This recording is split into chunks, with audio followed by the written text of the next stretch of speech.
What's going on, everybody? It's me, it's RDV. Zach is on vacation till next week, so I'm flying solo tonight. I hope you guys are had a great Tuesday. It's been up in the 80s here for me. Uh, kind of nice, not humid. Normally, I have to worry about it being either cold or it's the opposite. It's like super like humid. But so far, it's been a good last day of May. Uh, that being said, I hope you guys are looking forward to June. And that's also why Zach is going to be gone uh, this week. His birthday is later this week. Mine is the following week. So maybe we'll take turns. Maybe I'll let him host and I'll just leave. Who knows? But hello to Jughead being the first one here. Man, I hope other people show up too tonight. Not that everybody's just kind of in a food coma from Memorial Day yesterday. But all right. That being said, I do ask that you guys, if you're new here, that at least leave a like, and if you haven't done so, subscribe. Like, why would you not? We do a lot of cool stuff. We do readings, we do reviews for TV shows, we do reviews of comic books, basically everything you'd want if there's a nerd, as a being a nerd of, I guess, nerdy stuff, geeky stuff, you call it. Yeah. All right. Let's just jump right into this. I think it's gonna be a little short because there's only 5 books I have because there's no Zach. So weird. We're actually getting an actual top 5, not a top 10. But anyway, all right. I'm gonna start off with my first book. I'm gonna go right into it. Not really a lot of good books coming out this week. I've noticed that it's kind of a light week for me. That being said, my book I've been is called The Torrent, for my 5. I've been really enjoying the Mike Guggenheim's, and storytelling. Same with as far as Justin Greenwood on the art. This has been a fun series about basically a mother / superhero. She ends up losing her husband and her kids stolen. Well, have a I guess have a happy birthday on June 3rd, man. I think Zach's is the 4th, Jughead. But anyway, getting back to Torrent. Torrent, if you haven't reading it, the mother she's doesn't know what to do. Her husband was killed. She took in a guy who was injured. A kid wanted to be her sidekick. He ends up getting kidnapped, and basically he reveals her identity. They attack the main bad guy, who's kind of a Lex Luthor type, and sends goons. And her husband gets killed in the process. Her kid gets kidnapped. She goes to rescue her kid, but there's nothing they can do because legally the guy responsible is kind of like a kingpin. He's a respectable guy. He's like, he never did anything. She goes and does one thing that you never should do. But at this point, she already lost her husband. She reveals her secret identity, to the public, so she can press charges. But we also find out the cop, actually detective in the case, is actually working for this main villain. So Michelle is pretty much outnumbered, outpowered, and she's pretty much on like a Punisher vendetta. We saw at the last issue, basically the superhero or the Avenger or whatever they have. She's part of a Justice League team, basically. They say it's like, we need to talk, because she's basically been going Punisher style and disrupting this guy's drug flow. It's down at the docks, and we'll see what's going to happen. Is she going to fight against her former teammates? I don't know where this is going, but all I know is I've been loving Mark Guggenheim's writing on this, and yeah, I mean, it's a fun ride. It's just going through Image. Definitely, if you haven't checked it out, do check it out. Tahilium, it's good to see you as well, man. All right, what's up, Jay? Yeah, glad you took a break from Twitter posting to show up. All right, so Tahilium was saying his number 5 is DC Pride, number 4. I'm assuming you're tongue in cheek here.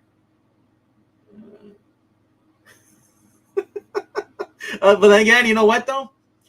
More power to you, man. If that's what you like. What's going on, Maranya? All right, so yeah, Justin Greenwood is not my first choice for an artist.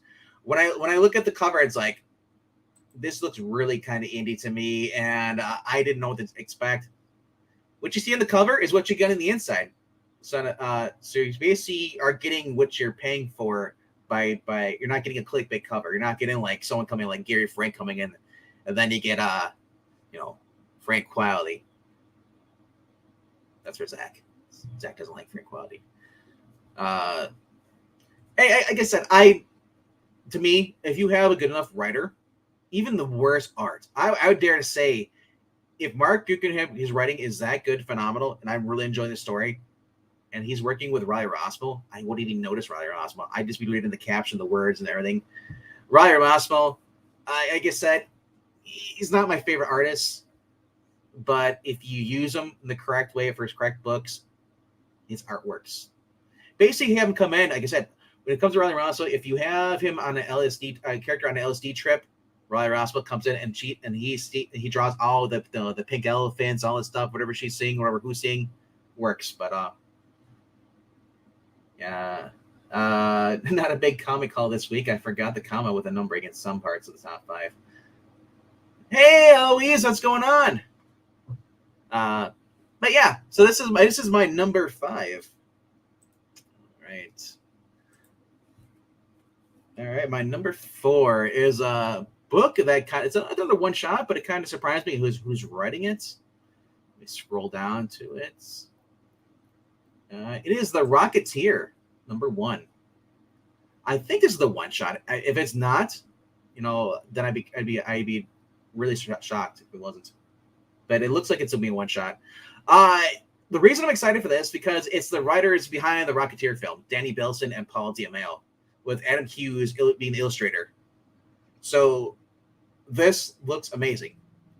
I know I would talk to Braden about it. You guys also heard Braden on the channel, Broken Record.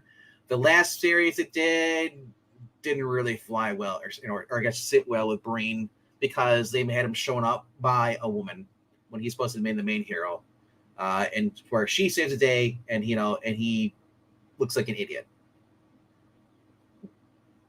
I don't mind that sometimes, but if it becomes a recurring theme, I get sick of it, But if that's their design, that way the character is designed that way, where the character is a joke and the woman is supposed to be like the badass, but they still love each other, sure, I guess, But I guess it doesn't work for everybody, I call it the Ryan Reynolds effect, where the guy is an idiot and the girl is more competent, Instead of having 2 friends where the one's a bumbling sidekick, like no, Eric, you think about it, it's the same story plot. If you had what was it? I'm trying to think. Is it Judge Dredd? but imagine Judge Dredd movie back with Stallone where they're gay lovers. Basically Stallone's character was the badass guy, but he got help from I know I understand she was a love interest, but I'm just saying she could have might as well been at this point, lesbian pilot, whatever. They were gays back then, but they weren't out. I wouldn't deny that there is, it was kind of I did roll my eyes. If she had been a lesbian, I would have been fine with it more for that last one. But I don't, like I said, I'm happy to actually get a Rocketeer whatsoever because, but like the show they were going to do for the Rocketeer on was it Disney Plus? They were going to not only race swap, but also just rewrite the whole entire character. Now that I don't sit well with. But I would like them to respect the Dave Stevens stuff, having Betty Page being the love interest, and then occasionally her maybe she saves the day, maybe she pulls a gun out and or knocks the bad guy out or whatever, or she fires the gun and it ricochets and causes something. Give him help. Yeah, the book was not called Lesbian Pilot and the Idiot Funny Helmet. Yeah, true. Like I said, I look at it this way: there's the book Spider-Man. It's called Spider-Man, but he's been helped by MJ. He's been helped out by the characters too. Like I said, we agree to disagree. And where is Zach? Zach is. I said, if you were here from the beginning on Dead Quinn 10 minutes ago, gosh, I'm not gonna tell you. You can go rewind. I'm not. No. Zach is gone this week. He said last week, I believe, on the channel that he was not gonna be there this week. He's celebrating his birthday week, so he's partying with family down in Texas. Actually, no. Zach actually had to go. Was going to visit his I believe his grandmother, who's like she's up in age as far as I know, and his parents are going, so he hasn't seen her in a while, so he wanted to go along to visit. So he's spending time with family. But I do know his birthday is coming up. I believe it's going to be on. I think it might be the same day as I think it was Jughead's. It might be the 4th. I don't know. But anyway, like I said, this looks cool. I said, Eric, this actually looks good. This looks nothing like that previous one, the one you didn't like. This is by the guys who wrote the film. So you got Adam Hughes bringing in the arts, like I said, I hope that it does well, and I hope it generates appeal, where fans actually want to latch onto the product and actually, if it's a respectable copy, I hope it does well. I hope it soars. If it's a shit book, yeah. Someone with a working computer jump on. No, that's okay, Eric. I'm fine. Anyway, I'm going to move on to my number 3. So, number 3 is a book series I've been actually started reading it. It's by Jed MacKay. I read it came out this was a new run. They just changed the title. This is Doctor Strange number 3. Some would call this character, you'd call him maybe what? Jed MacKay, was it Jed MacKay? Mid? Because I'll be honest, Jed MacKay is mid, but he's the kind of the good mid. Back then, I would hold him up with Michelini, but and I know I'll get flack for this because really he's but it's I do like his writing. I do think that if he was writing back then, he wouldn't be forced to put some of this crap in there. He's not like Jason Aaron or Vita Ayala or Danny Lore or any of these other writers that want to basically they're there to be an activist. Jed's there for the paycheck. I think he really does love his job. It's just that he has stupid editors. So he should be called Clea's husband with a funny cloak. Come on. At least Marvel's finally got a happy couple. They're actually married together. All we gotta have is have a kid, right? Because I'm surprised that they actually allow these characters to even be married. Because as much as the Spider-Man office hates, Peter and MJ being married, why is Doctor Strange allowed to be married? Why are the Fantastic Four allowed to be married? It just seems like they want characters that are constantly broken up and just basically shallow versions of their former selves. Now, I like the Mark Waid version, the story we had before this. I'm the Surgeon Supreme. I thought it was pretty good, but loving Jason Aaron with Vita and Danny. Literally, they are. Jason and Vita and Danny Moore are pretty much 3 peas in a pod, man. Jason Aaron he's like the celebrated, like, I guess you say SJW writer. But I don't care for his stories. It's just they're less than mid. But Doctor Strange, like I said, this is basically a continued story. Basically, if you haven't been reading the series, Doctor Strange was killed off in some other series before this. Clear Stranger by herself. She ended up running into her husband, who had made a deal with death, basically to recapture all of the souls that are escaping from hell. Someone are let loose in exchange to be him come back to life. He's now back to being. I think he's. Is he still? No, he's not. I don't think he's Sorcerer Supreme yet, because I think Wong is at this point because they killed him off. That's not Jed MacKay's problem. That is Marvel's problem. Marvel decided to kill him off, and actually no, thanks. Clea is Sorcerer Supreme, but I think she's going to relinquish the title if she hasn't done it though. Jason is just searching for a tool emoji. Yeah. Trying to get into a Mahu should hang out. Like I said, I'm not a fan of the early Doctor Strange books. I try to get into them. I understand like they're more serious stuff. I'm more the lighthearted stuff. I am a Spider-Man reader. I like the more the lighthearted where it still has its serious moments, but it's like, it has its jokes. Doctor Strange for me was just like, okay, you know, and Amy Chu has a backup story in this, so I'm gonna probably, I don't know, I can't remember, is Amy Chu, is that the one that did she write the Red Sonja, or am I thinking of a different writer? I thought she wrote I'm trying to remember which one she wrote, the modernized one where Red Sonja was in 2017, but I can't remember. Anyway, $49 though is a steep price. Like you said, if you don't want to pay the $49, wait about a couple months or at least 2 months. You could probably wait a month, and it might be in the dollar bin or two for $2, or if it's on the dollar. Okay, so am I right? She is the one that wrote the Red Sonja series in the presence. She's a good writer, at least on that part. I haven't seen her stuff outside of Red Sonja, so I'm kind of excited to see what she's gonna write as far as Doctor Strange and Sister Grimm of the Runaways. Like, what's that gonna be all about?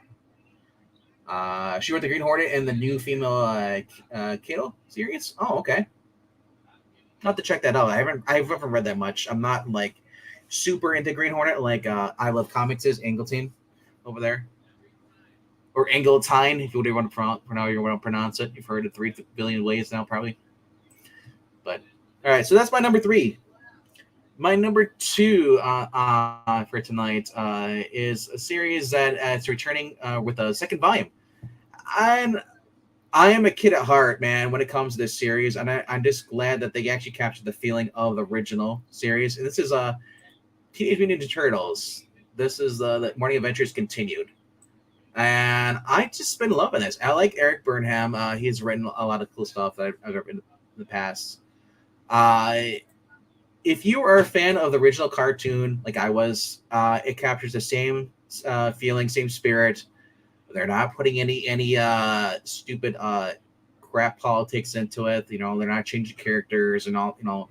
This is my favorite version of the Turtles. Now, some of you might like the serious version by Kevin Eastman, but I actually like the more lighthearted stuff. Like I said, I'm more into the happy goes stuff with action, comedy. Michelangelo always wanting to like pizza. Donatello is scientist, and also Raphael always wants to kick ass. Leonardo having to wrangle all of them together because they drive him nuts. It's just been fun. And then for those who are actually collectors, they actually just released more Ninja Turtle classic action figures at Walmart, for $10 a piece. So it's pretty cool. Yeah, it's probably one of the best thing about Toys R Us going under is that those toys are now resurfacing over at Walmart. So you get a one-stop shop. But yeah, like I said, I love the animation. Yeah, you know what I'm saying? The animation of TMT was good. And I admit I haven't really read the IDW ongoing series. Now, my only thing about this is that I'm hoping this comes out this week. I know there was a pushback on Marvel and IDW last week for books. So I'm hoping this comes out this week, because otherwise I'm down to book again. Yeah, MK saying I like how the old 80s and 90s toys are making a comeback. Same here, man. Like I said, toys that I actually have out of the box. Now I can actually have them one inside the box, and if I want to for collector stuff. Will they be worth any money? No, it's just sentimental value, But maybe they'll actually release the Turtle Blimp again. never had that, but it's crazy, dude. Like some of those figurines, like I said, the early 90s, 80s toys, what they fetch for, especially even if you just have the box. Just the box by itself fetches money. There's always a collector out there. There's always people looking for broken toys. They fix their business. They fix stuff and then they resell it, refurbish it. It's cool. All right. So overall, 32 pages for $3.99. Great art in the inside. It says it's after an accidental encounter with an unknown element in the sewers of the city. The Rat King finds his ability to control the hearts and minds of the rodents is waning. But in its place, he finds the ability to control reptile life, which will totally make things harder for the heroes in the half shell. Grab a bowl of cereal, and they're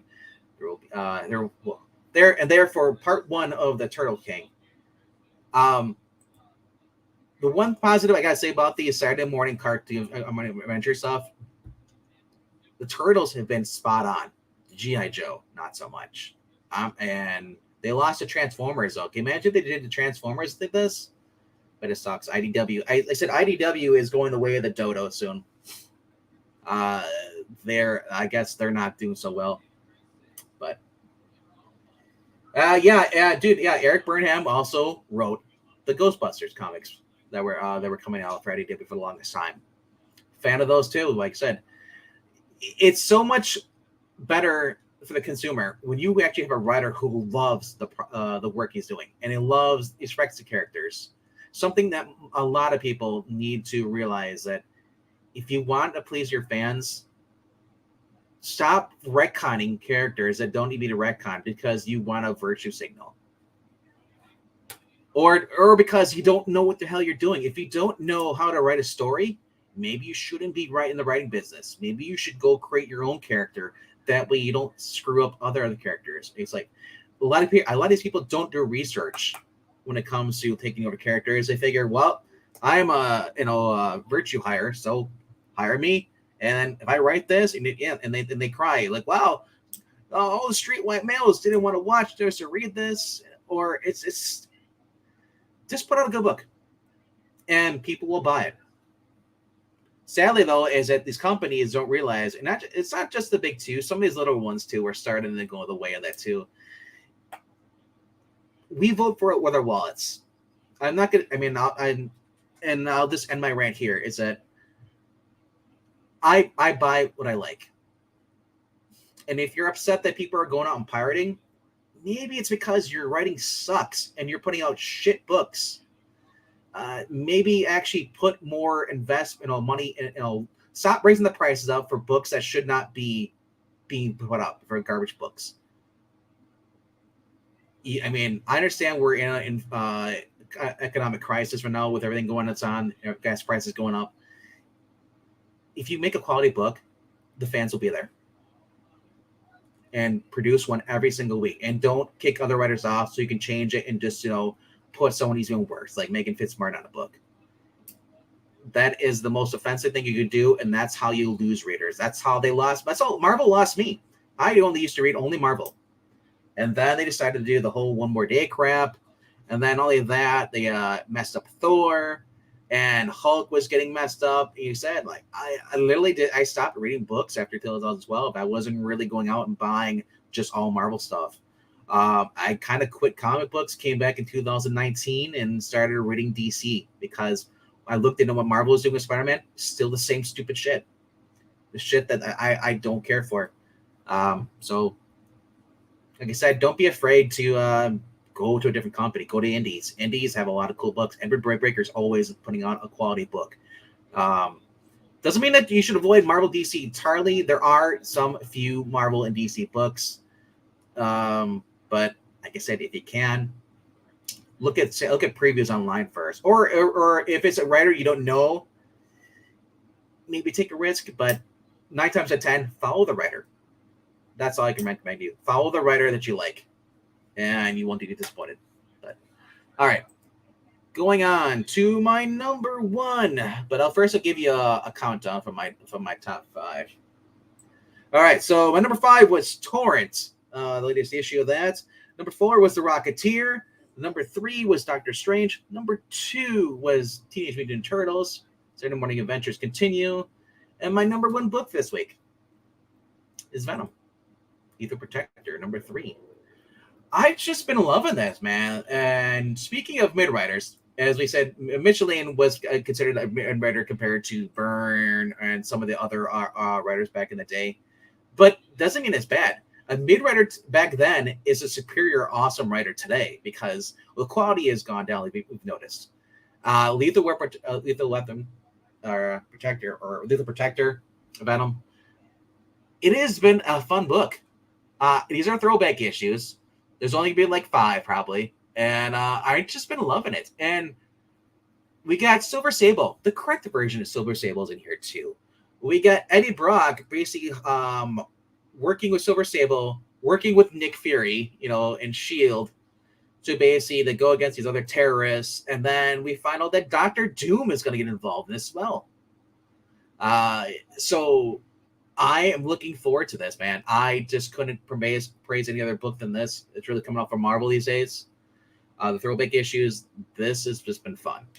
My only complaint, though, and it's a minor critique, is if I could get Spider-Man back with going against Edward Brock as a villain in a throwback, that would be great. If they brought Spider-Man into this, though, it'd probably derail it. But I love the fact that he at least nods, especially in the last series, in this series too. Brock was basically in this issue, not the issue, but the previous 2 issues. David Michelin had Brock sleeping in the sewers because he's still wanted by the cops, wanted by Shield, wanted by pretty much everybody. And he saw Spider-Man swing by.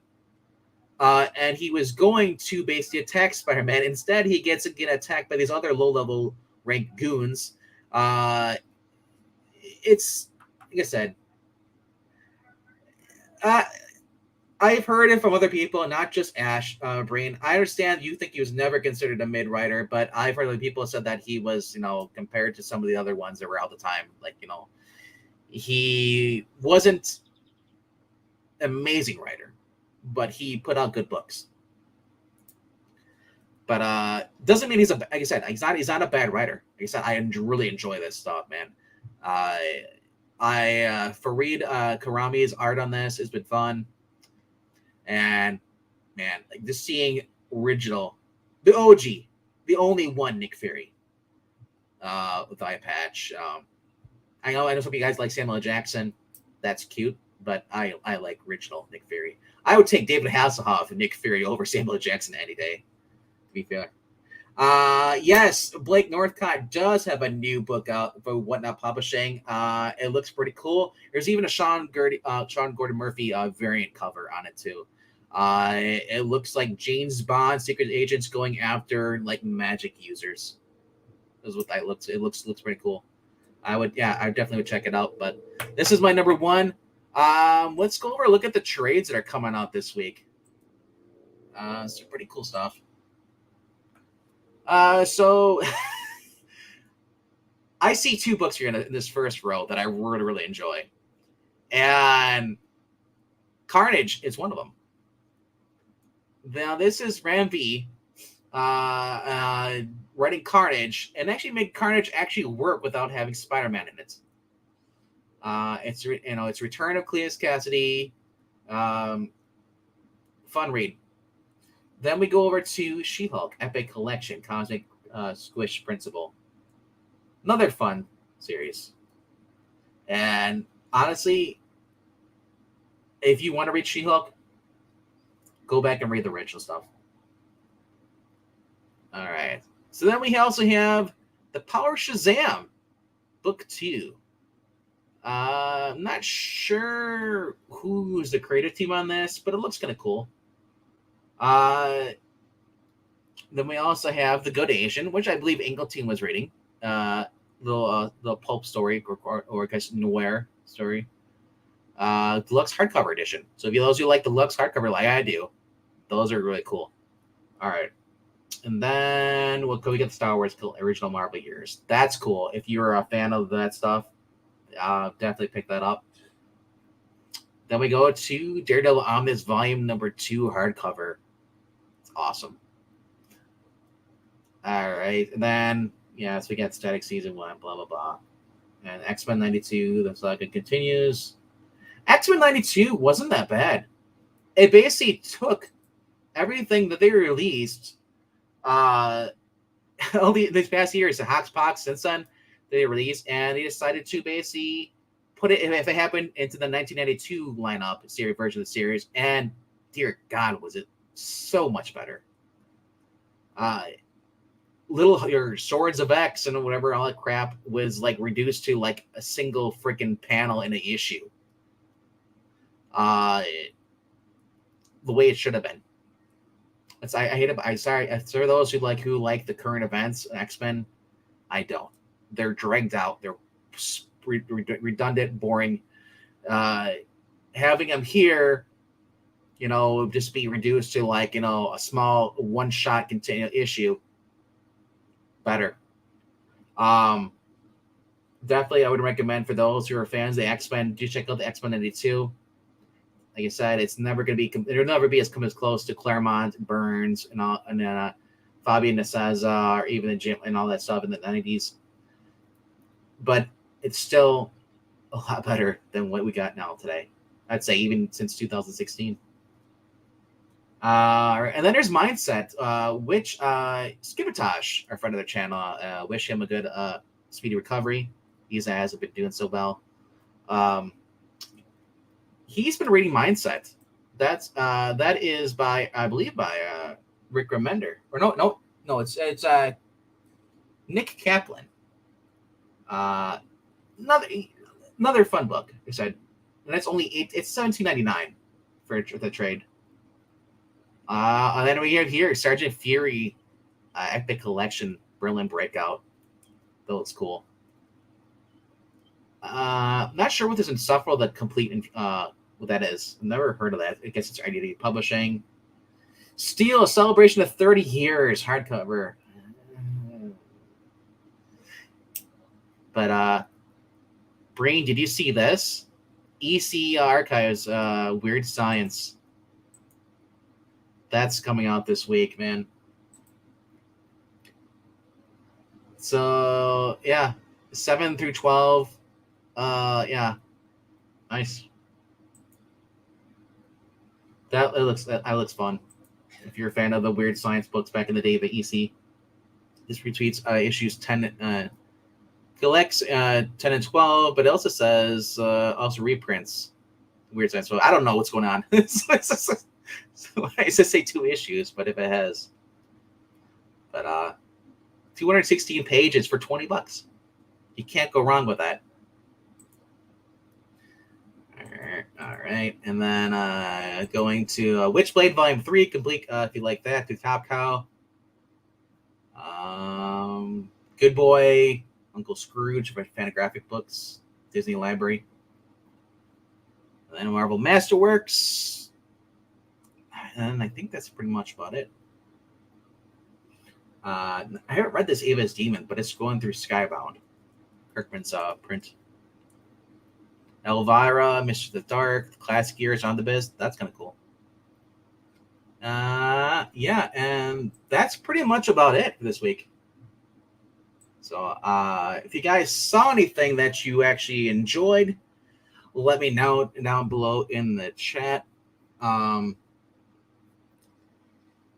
Yeah, like I said, I've just been looking at this kind of stuff, and like, it's such a short week, man. I'm thankful. I usually have 10 to 14 books, but I'm glad that they dropped it down to like, I only have like about maybe 6 books this week, and all depends. Like I said, it might be one left because of IDW is still behind. I may not get this week's books until a week later, or who knows? Maybe I'll get this week's book, and just the last ones will just come through eventually. Maybe they're all fine now. But yeah. Dave, it's all right. It's sorry for being late. That's okay, man. Kind of a short little run here. As except Zach's not here, so you guys are able to basically watch this and then get ready for the stream happening over on I Love Comics. There's a Marvel RPG hosted by Marania, where she I believe Pixel's gonna join us tonight. And yeah, so, and E probably won't, but then who knows? Go back to Gila. I'm gonna see what the rest you said for your top 5 are. Is number 4 was Detective Comics. Is number 3 was Street Fighter. Is number 2. Then he has it. Yeah, his number 2 is Gargoyles, and his number 1 is Ancient Enemies. Okay. I don't think. Is there any other? Did Quinn? Did you post yours? His number 3 is Gargoyles. Number 6. His number 2 is San Julian's Queens of the Lost World. And I agree. Under Quinn saying that Amy Chu is one of the better female writers. She is. 80s in 2003, 2012, Turtles better than Mutant Mayhem. Dude, everything's better than Mutant Mayhem. Mutant Mayhem is just a joke. It shows Hollywood is disconnected from reality. The only thing I can praise about that is that you have freaking John Cena being one of the 2 idiots. I think he's either he's Bebop or he's Rocksteady. So he's going to play a moron. So he should be good at that. And then, Jackie Chan was supposed to be Splinter. What a waste. I would have rather had him, come in, in one of the actual TV series instead of this being this crappy stuff. All right. And he said, under Quinn says North Valley, Grimoire. That's what he's talking about before. He's getting the Sean Gordon Murphy cover. All right. For me, like I said, the trades I'm hyped for, like I said, let me only load that back up. I actually, like I said, I actually liked I'm trying to think. Look at it again. I have bad memory when it comes to stuff. I close the window out. But as far as trades this week, for me this week, like I said, for trades, like I said, I was looking at the She-Hulk ones. The She-Hulk looks kind of cool. Carnage already have the single issues, but that Power Shazam. Let me share my screen so you can look at that.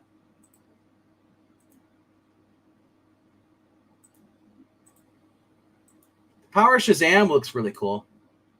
It's Peter David on there.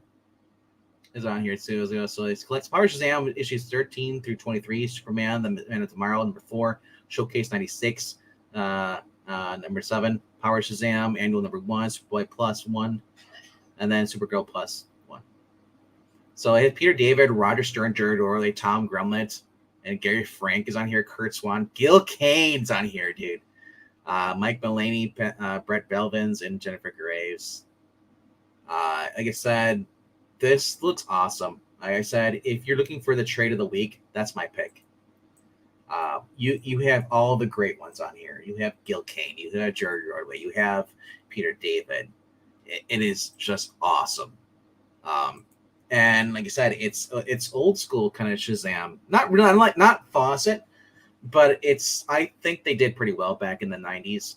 And Breen would probably agree with me on this too. As for manga, I really not reading any manga right now. But if I do pick up any manga right now that's coming out, I don't know how many are come out so far, but I'm thinking of collecting the Demon Slayer. Demon Slayer looks pretty cool. And I haven't read the My Hero Academia. And then Ash was talking about Fire Force. So, but yeah, those would be, like you said, those would be my for mangas right now. I'm not really huge in the manga as I used to be. Like I said, manga was when I was like 16. I'm now turning 38. I just kind of grew out of it.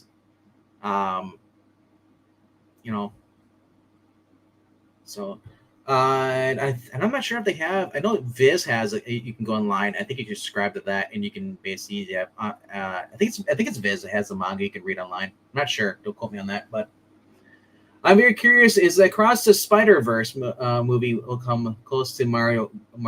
So you think? Okay, so is Across the Spider-Verse is going to come close to making the same money as the Mario? Nowhere near. But I do think where it's slated come out. It's not going up against any huge movies. I think it will make money.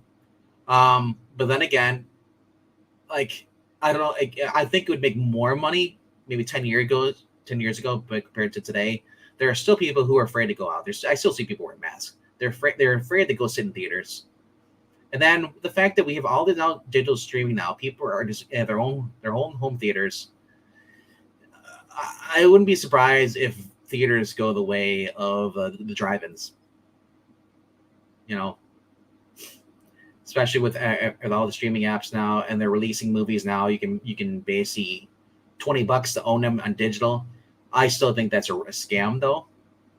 I would rather have a physical copy, but mature manga story. Dude, the mangas I read back in the day were kind of like the comedy ones, the comedy love, the harem ones, This is stupid ones where the main character ends up, having all these girls chasing him. Because what guy doesn't want that fantasy, right? Rhaegar, you are late, sir. You are 40 minutes late, asking where Zach is. The fact that you're concerned about Zach is really telling that you like him.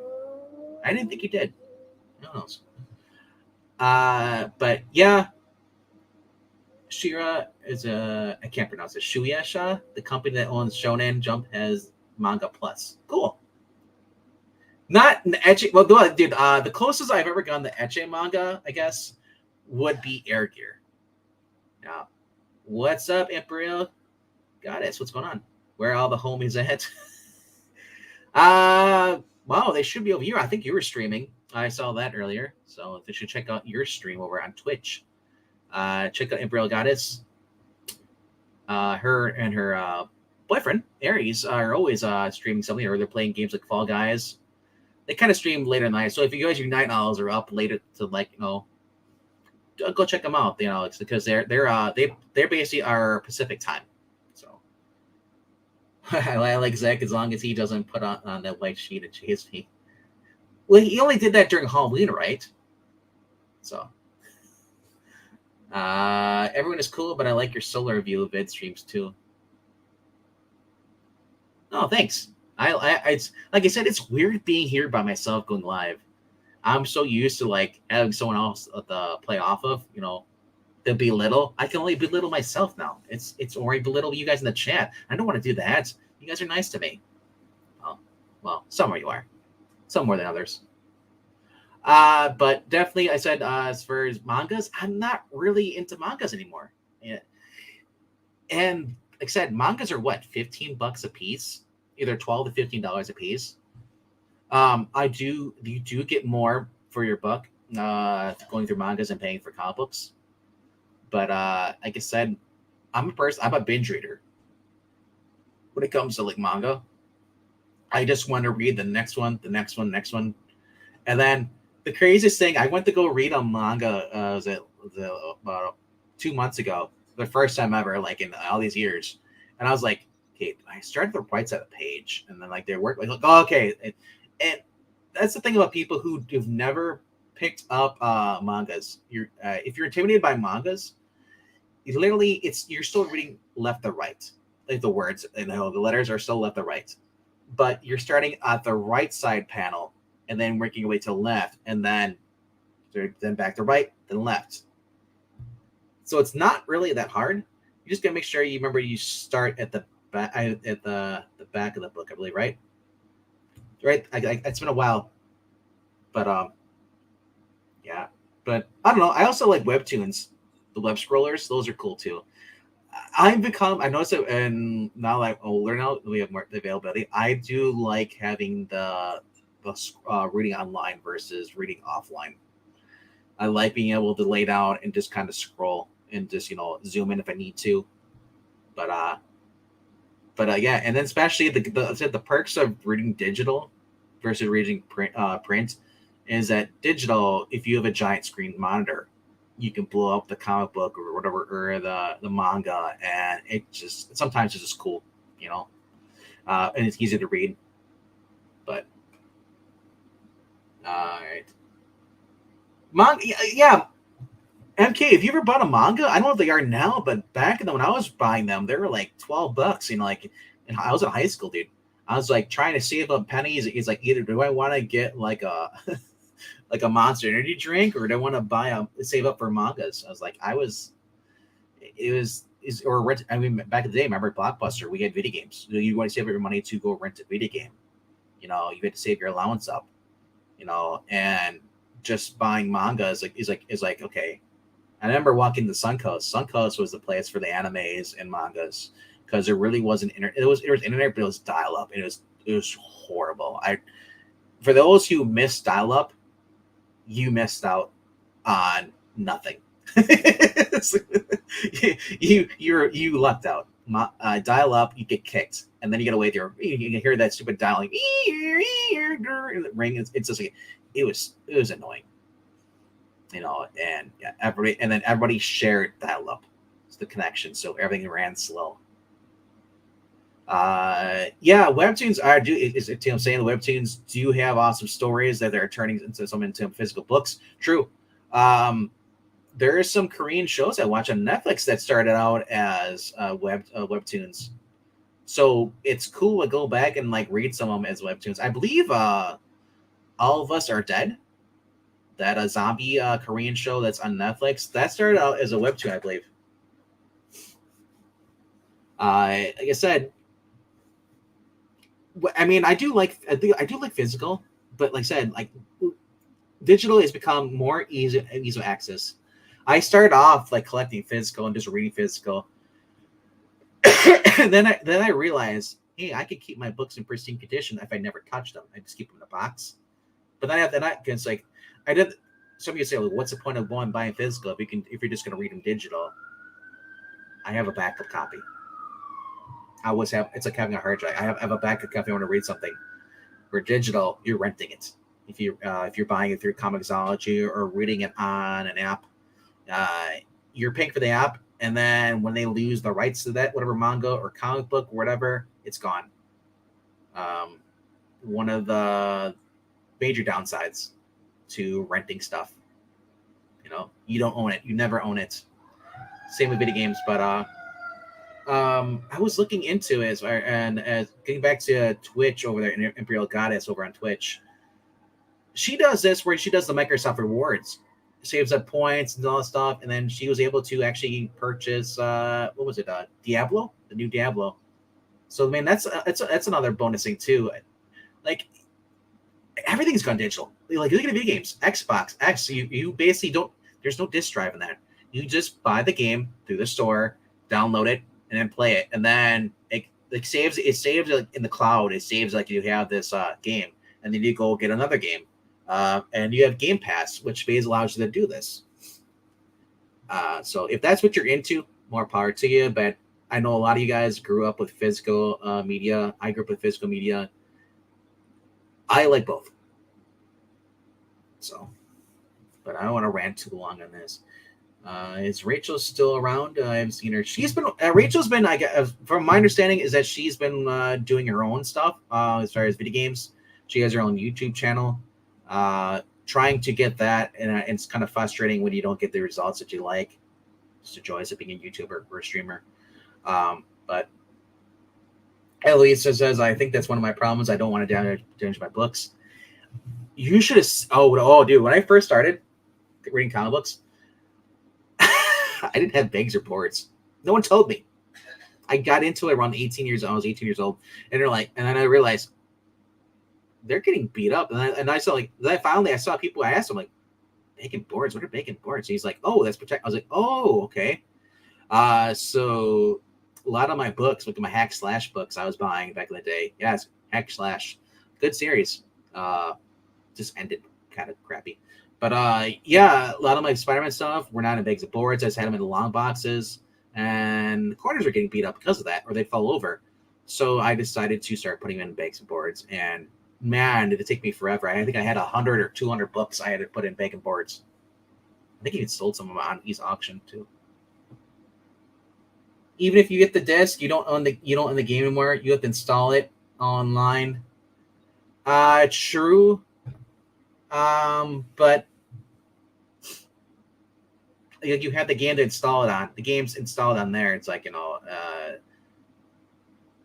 don't know how that works with with PS3, or once it goes away, can you install PS3 games on your PS3? I mean, you're still able to connect to the internet. It's not like you're like running Xbox Live from like Xbox 360. Do you think companies will eventually go pure digital and no more physical? I mean, I want to say no because they make money through physical media as well as they make money as through digital. I mean, they do probably make more through digital, like, but physical media, there will always be people. I mean, I guess I would say it's like once the boomers go away, I would say maybe they'll able to push this because they've been raising kids on digital. They've raised kids on YouTube. Some parents do that. I don't recommend it, but I think more people are accepting to digital than the people who grew up with physical media. Like I said, like once you get rid of the Angleteens, you get rid of the Eric Breens, you get rid of the Thinking Criticals, you get rid of all the people on the fossils who enjoy physical media.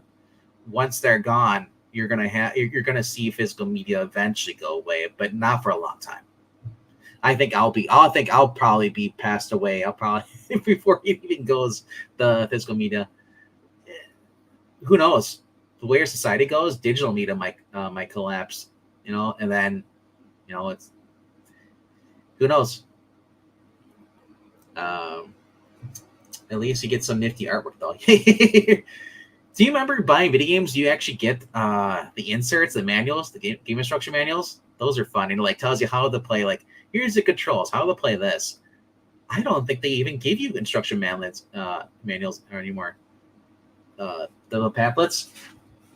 I remember those. Those are fun. And then I remember sometimes you get a poster included in some of the games. And the Super Nintendo was the Power Rangers game. It came with a poster. I was like, that has a poster here. That's kind of cool. If only they would have done what they did with the sports cards.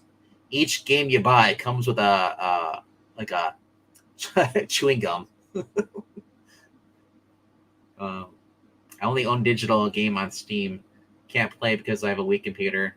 That's the other thing. I've always had my PC has never been the best, like set up for all that stuff. So when it came to certain games, I couldn't play them.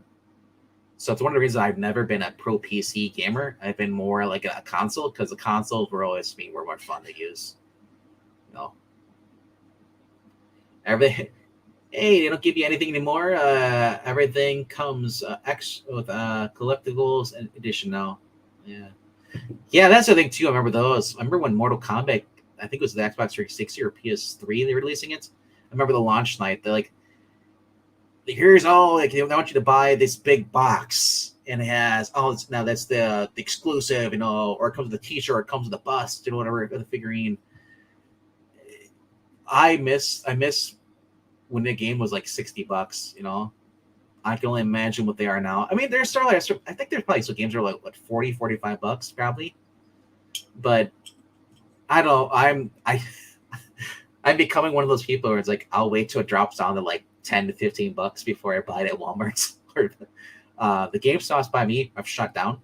I have to drive 40 minutes to even get to the closest GameStop. We had like 3 of them in my location in the driving distance all around me, and they've all shut down because just nobody wants to buy a game, try to sell it in, and turn it in, and get like $2, and then they sell it for like full price or $44, whatever.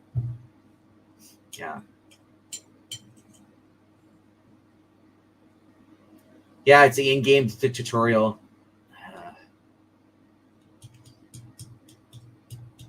Yeah. I guess. I don't know. But I said I like having the inserts on inside there now. Now it's just like, if you get a game, I think it has the DLC. If you get the DLC or collector's edition, it comes with the DLC inserts in there. They shut down because GameStop is a terrible business. Seriously, it feels like walking into a used car lot. I get more respect at the used car lot than I did at GameStop. GameStop was less about games and more about the plushies and the figurines. So, all right. Anything else, guys? Because I'm running out of things to talk about. So, although I was gonna save this for later. Maybe we could do this. Just 1 second.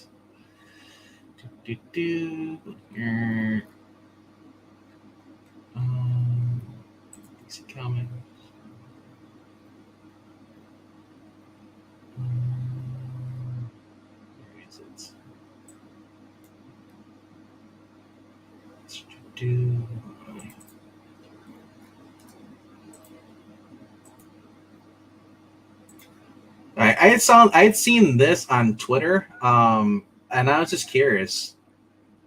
What do you guys think of this? Like, who would be your favorite? Here, let me turn the background off so you guys can just see it more.